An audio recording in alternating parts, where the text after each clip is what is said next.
বাল, আজকে আমরা এমন একটি শব্দ নিয়ে কথা বলবো যেটা আমাদের অনেকেই হালকা মনে করে প্রতিদিনের কথাবার্তা ব্যবহার করে। কিন্তু আপনি কি জানেন এই শব্দটি শুধুমাত্র একটি গালি না, এটি একটি পৌত্তলিক দেবতার নাম।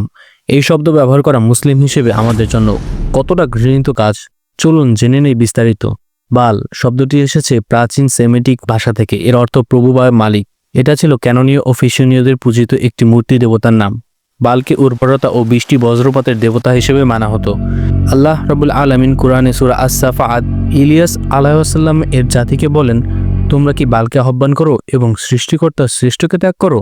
এখানে আল্লাহ স্পষ্টভাবে বাল পূজার বিরুদ্ধে হুঁশিয়ারি দিয়েছেন, অর্থাৎ বাল হচ্ছে এমন এক মিথ্যা উপাস্য যার পূজা করা ছিল কুফরির শামিল। এখন চিন্তা করুন, আমরা যখন বাল শব্দটি গালি হিসেবে ব্যবহার করি তখন বাস্তবে এক মূর্তি দেবতার নামকে মুখে আনি। এটি শুধু অশালীনতা নয়, বরং এক ধরনের কুফরি শব্দ ব্যাপার যা ঈমান নষ্ট করার আশঙ্কা পর্যন্ত সৃষ্টি করতে পারে। ইসলামে অশ্লীল ও কুফরি শব্দ ব্যবহার করা হারাম।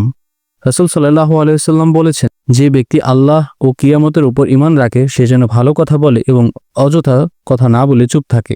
বাল একটি দেবতার নাম যাকে কুরআনে বিকৃত করা হয়েছে। এই শব্দটি গালি হিসেবে ব্যবহার মানেই এক মিথ্যা দেবতার নামকে মুখে আনা এবং অশ্লীলতার চর্চা করা। আমাদের সমাজে ভাষা ও আচরণের শুদ্ধতা ফিরিয়ে আনার জন্য এই ধরনের শব্দ একেবারেই পরিহার করা উচিত।